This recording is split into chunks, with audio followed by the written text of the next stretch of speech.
I've taught Henry David Thoreau's Walden many, many times over many, many years.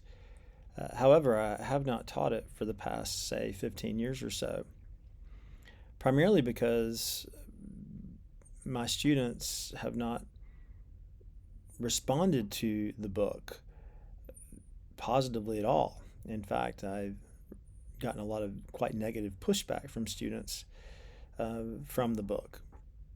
Now, this could well be my fault as a teacher. I'm simply not conveying the meanings of Thoreau's text or the stylistic techniques of Thoreau's text that would stimulate the mind of a 19 to 22-year-old. What is the pushback? Well, many students say, oh, where does Thoreau get off telling me how to live? He's criticizing everyone constantly, and he's also perpetually touting himself as this exemplar of morality. And not only that, what is Thoreau mocking? He's mocking the way all of us basically live our lives. We work 40, 50 hours a week, and we try to make enough money to have a nice house for ourselves and our families. What's wrong with that? It's easy for Thoreau, who doesn't have a family, who only has to worry about himself, basically. It's easy for him to get off in mocking those who have to devote themselves to a lot of labor to gain the reward that they desire. Students furthermore say, well, no, Thoreau comes off as rather preachy too. He's rather judgy as well. And ultimately, I think students find Thoreau, as he appears in Walden, to be overly prescriptive, as if he's saying, well, this is how I chose to live my life. You should choose to live your life the same way if you want to have a life that aspires to truth and beauty and goodness. Well, of course, what these opinions about the book miss, I think, is that the main purpose of Thoreau's Walden, it seems to me, is not to teach us how to live a particular life, but to help us surprise ourselves into a sense of freshness, newness, possibility. One need not move to the woods to enjoy the benefits of surprising yourself into joy, freshness, possibility. Put another way, I feel like Thoreau in Walden is teaching us various ways to make our life weird. And that's what he was doing. What he does in Walden, in telling us about how he builds this shack by the pond and grows his beans and retires from society, it's a kind of performance art. This is the idea of Thoreau's most recent biographer, Laura Dessau-Walls. She says that Thoreau knew he was being extravagant, knew he was being kind of ridiculous. And that's what he wanted to do, because he wanted, through his extreme act, to shock other people into thinking about their lives, shock other people into thinking about their assumptions, their prejudices, shock other people into being open to other ways of being that may make their lives more satisfying. So there's a way in which performance art, maybe all art, attempts to defamiliarize the familiar. Now, this is a phrase that I get from the Russian formalists of the early 20th century, who said that literary language, as opposed to non-literary language, describes the familiar world in such a way that it feels unfamiliar. We might put it this way. Performance art, through a kind of unpredictability, a kind of strangeness, a weirdness, makes us, the audience, for a time, entertain other ways of being than our habitual daily way of being. And in entertaining these other ways of being, perhaps we open ourselves up to new possibilities for existence that may make our life feel more expansive, deeper, richer, more satisfying. So let me give you an example of what I'm talking about. In the chapter the village, Thoreau talks about moving back and forth between his little shack on the pond, Walden Pond, and the village of Concord. And at one point, he talks about what it's like to walk a very familiar path after a snowstorm, and how what was so familiar many times, maybe hundreds of times, suddenly looks as if it's really strange. He says, often in a snowstorm, even by day, one will come out upon a well-known road and yet find it impossible to tell which way leads to the village. Though he knows that he has traveled it 1,000 times, he cannot recognize a feature in it, but it is as strange to him as if it were a road in Siberia. By night, of course, the perplexity is infinitely greater. So, a common path in a snowstorm, a common path in nighttime, what was familiar suddenly becomes unfamiliar. The local becomes like Siberia. But he continues. In our most trivial walks, we are constantly, though unconsciously, steering like pilots by certain well-known beacons and headlands. And if we go beyond our usual course, we still carry in our minds the bearing of some neighboring cape. And not till we are completely lost or turned around, for a man needs only to be turned around once with his eyes shut in this world to be lost, do we appreciate the vastness and strangeness of nature. Every man has to learn the points of compass again as often as he awakes, whether from sleep or any abstraction. Not till we are lost, in other words, not till we have lost the world, do we begin to find ourselves and realize where we are and the infinite extent of our relations. So Thoreau is here talking about the value of getting lost. When we are not lost, what is that like? Well, we have these landmarks we see around us that are familiar to us, that point us in the direction we want to go. Or we even have a kind of internal compass that tells us, oh, well, I know that this is the right way to go. That's not the right way to go.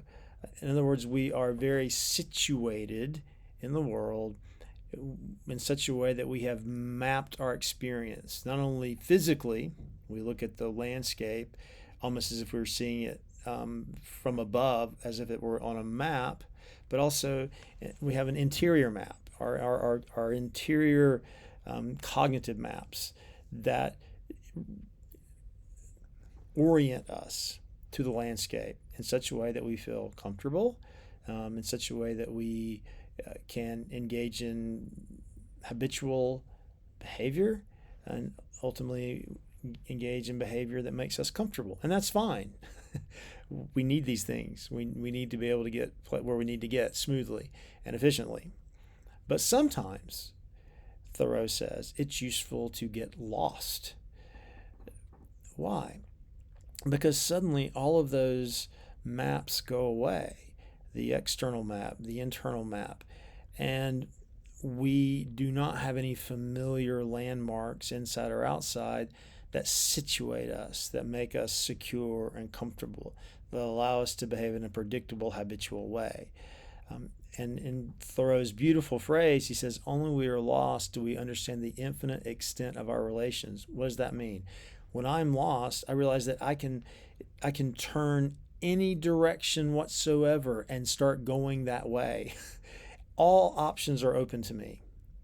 I can go in any direction I want. If I think about moving my body in a circle, like turning around in a 360 degrees, that circle, every single point on that circle, the most infinitesimal point on that circle is a potential starting point for a direction I can take. So I suddenly get a feeling of myself as part of a vast world full of vast possibility. I could go any direction. Anything can happen. The world feels sublime, overwhelming. And when I have that sensibility, yes, it can be scary, as all sublime experiences are scary, but also this experience can be exhilarating because I suddenly realized that the way I've been living my life is only one of millions of ways I could live my life. And this is figured by, allegorized by, we might say, the idea of being lost and knowing that suddenly I can go any direction I want to. And whatever direction I take will open up new possibilities for being. And so for Thoreau, this is how I find myself, which says what? What is a self for Thoreau? A self for Thoreau is not a stable ego that is bound by causality. But a self for Thoreau is a collection of multitudinous possibilities.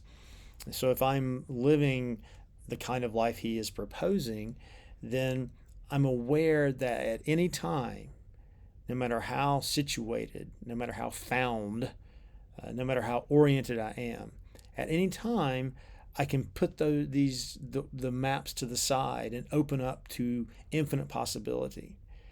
It's not either or, and it's not literal. It's not as if Thoreau's saying I literally need to go to the woods and be lost, though I could. He's more saying that I can make myself feel cognitively lost at any time, meaning I can pull back from the familiar, the everyday, the habitual, and imagine other directions I could take, and imagine worlds where my traditional cognitive maps do not pertain, worlds where my traditional cognitive maps have no power of explanation or orientation. So this is only one of many moments in Walden where Thoreau proposes these ridiculous mind games, we might say, to use kind of trivial language. In another place, he says that we are able to detach ourselves from ourselves, that when I'm doing something, I can, as it were, cognitively stand back and watch myself doing that something. He says we can double ourselves, we can split ourselves in half. And he talks about what that's like. It's another kind of mind game, because if I make myself highly self-conscious about what I'm doing, if while I'm doing something, I imagine myself watching myself doing that something, there's a feeling that I'm attached and detached at the same time. There's a feeling that I am within my skin, engaged in this material activity, but also there's a part of me that's outside of my skin, as it were, kind of hovering, watching me doing it. And this is another way, again, of expanding perspective, another way of sort of shocking us out of complacency, sort of suggesting that there's more than one way to see something at any given time. And to split yourself in half, just as getting the same as getting lost, is to cast yourself out of yourself, if you will, and see yourself not as this particular bag of skin holding this particular consciousness, but you see yourself as a sort of a reservoir of potential, a gathering of possibilities. So this helps us see what Thoreau is doing in Walden in a more comical way, that the I in Walden, of course, is not the same as the I that is the historical Henry David Thoreau. And yes, the I in Walden is sometimes pompous. He's definitely hyperbolic. He's definitely preachy. But I think Thoreau is inviting us to mock this character sometimes, just as other times he might be inviting us to celebrate this character. So as we go through the book, we can start seeing the activities he describes, such as planting beans or fishing, say, and see them for their metaphorical value. Clearly, Thoreau means these to be kind of parables, if you will, external actions that suggest spiritual meanings. But also, these are part of Thoreau's performative shtick, if you will. Maybe there's something funny about Thoreau walking barefooted in his bean patch. Maybe there's something funny about Thoreau playing hide and seek with a loon on Walden Pond. So even if the book is dead serious, it's also quite ridiculous.